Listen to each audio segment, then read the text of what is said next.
In a remote rural area of Atlantic Canada lies a house with a dark past. From 1946 to 74, it was the Mersey home for unwed mothers. Stories of killing, selling, and burying live newborn babies. After the disappearance of guests in 2015, it was reopened under new management as the Mersey Inn. The disappearances were what originally got me involved in this case. My name is Drew Wilson, and I have been ghost hunting for over half my life. I have documented many paranormal cases. People supposedly say the piano plays by themselves. Is there anybody here? You're not going in that room. Yeah. The one that you just felt the hair on the back of your neck. Holy shit! Over the years, people have tried to uncover the truth. I feel like I'm closing in on it. And it all points to one person. From 1946 to 1974, the Mersey Inn was actually the Mersey home for unwed mothers. I found this painting at a flea market. Rose Leeds was a midwife. She was actually investigated numerous times for a lot of disappearances of babies, a lot of things that have happened in this home. She was never convicted, so I really gotta go back and try to find out her connection. She is one of the main pieces in this whole puzzle. There was a few stories on the Mersey Inn, and this one really popped out to me. One of the guests actually woke up in the middle of the night, and there was a woman in black with a black veil standing over them, over their bed with a pillow, almost looking ready to smother them. Apparently there was a 3-year-old girl who came on a visit with her family, and she started saying bye-bye baby, and waving goodbye in a certain direction. As they exited the inn, no one could really see who she was speaking to.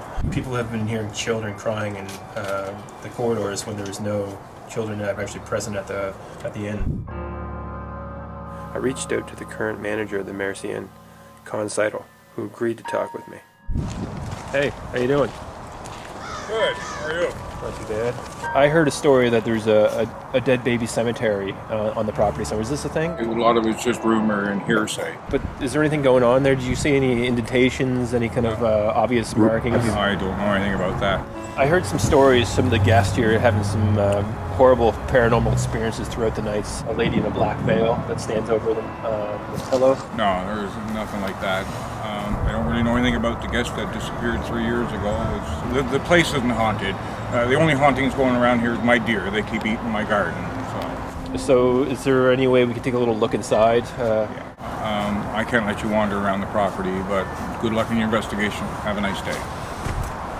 All right, I guess that's all it is there.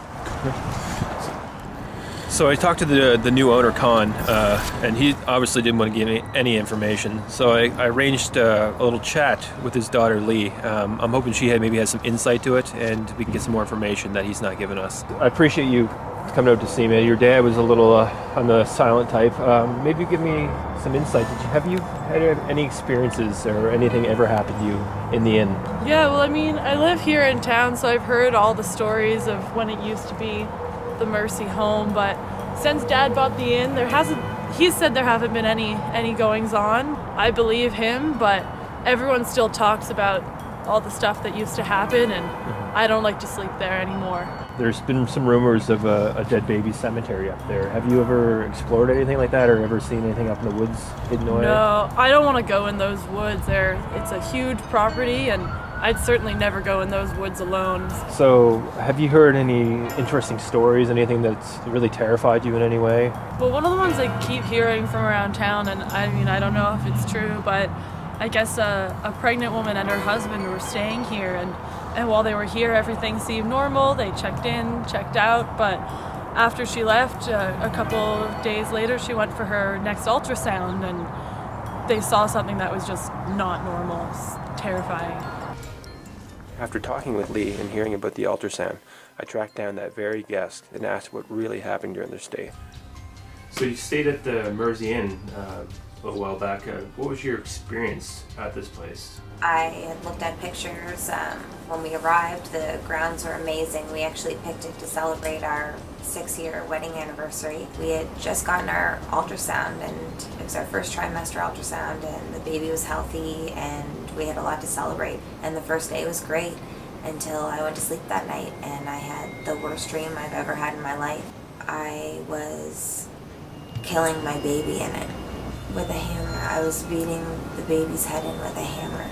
I woke up the next day, felt a little sick, but thought it was from like lack of sleep, and tried to enjoy the day as much as I could. Went to bed that night, and again, the exact same dream came back. It's still here. Like I kept hearing the baby's like death cry. Like even when I was awake, like I just felt like I was haunted or something. Literally a couple days after being at the inn, we got another ultrasound, and in the ultrasound, like clearly, the baby's not alone in the womb. Laura gave us access to both of her ultrasounds, the one from before her stay and the one after her stay. Clearly in the one after her stay, there was something there. It made me wonder if I should check some of the footage that we shot. When I examined some of the shots with Con, I found this. There's something evil in that place, and I'm gonna find out what it is.